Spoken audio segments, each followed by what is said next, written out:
Welcome, everybody, and as Deb said, I'm Bill Traxler. It's my pleasure to serve as your moderator today. We'll start with the opening statements, and we're going to start with Gary. Rhetorical question. Why do we have a city council in Chanhassen? The reason we have a city council in Chanhassen is because there's a pool of people who are willing to serve. So out of 24,000 people, 4 people have stepped up this year.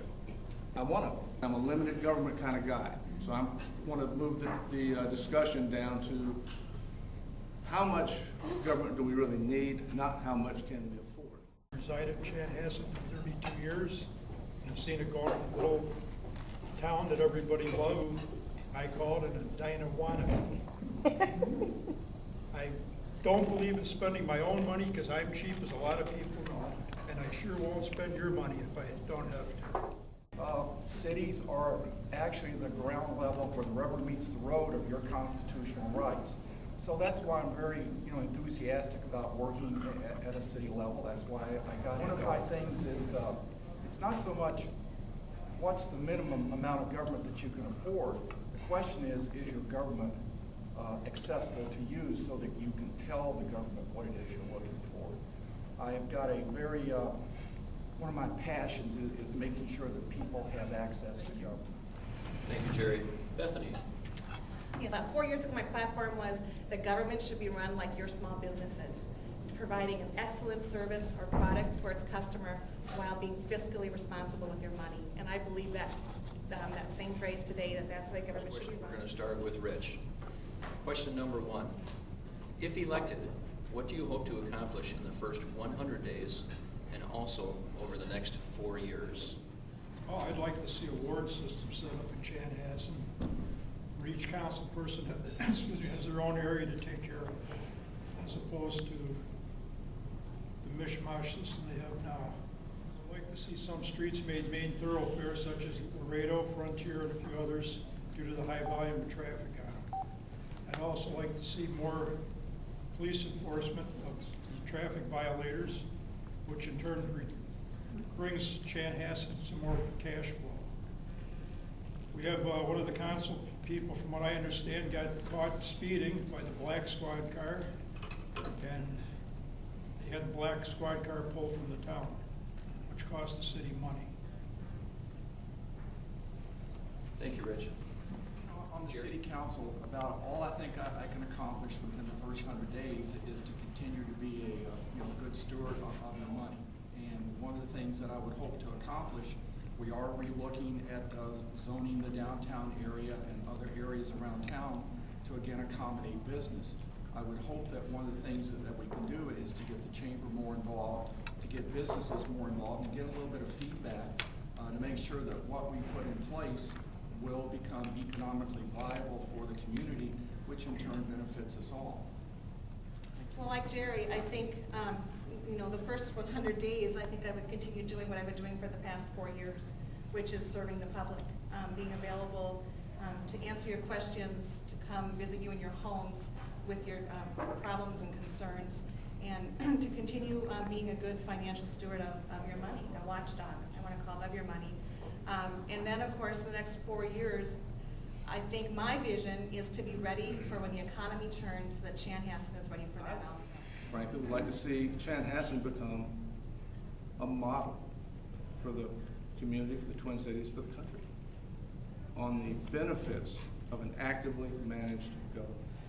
A city council that is proactive rather than merely reactive.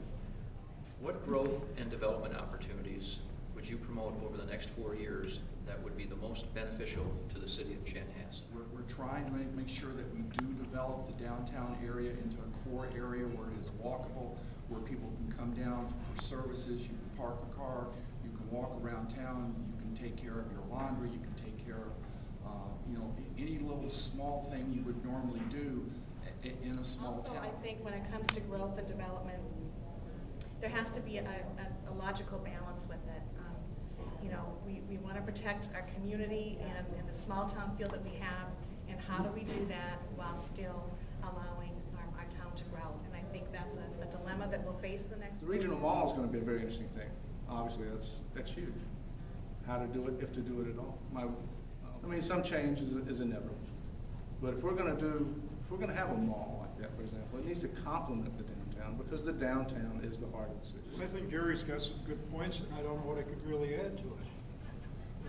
A strip mall or a mega mall, whatever, would be nice, create more jobs, and bring in more tax money. Question number 3 is, there has been much discussion over the proposed lifestyle center at Highway 212 and Powers Boulevard interchange.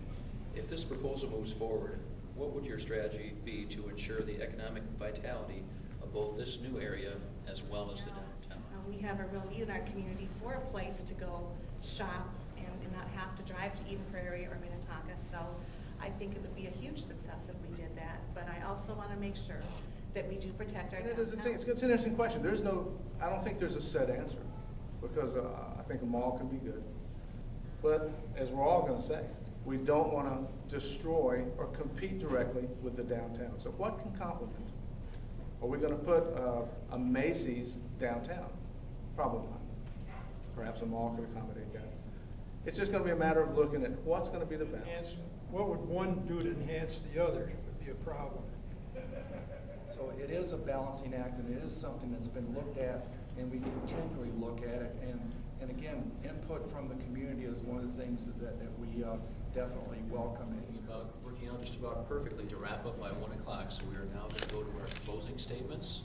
So you will each have 2 minutes for a closing statement, and we are going to start with Bethany. I'd like to be reelected for another 4 years to continue the work that I've started. And I look forward to getting to know everyone in the room The better. government is at its very best when it provides the lightest possible framework for us to live and work together. Okay? And I think that this is an exercise that's worth the effort, and that city council can do for that. How can we make this an exercise in liberty, an exercise in effective government?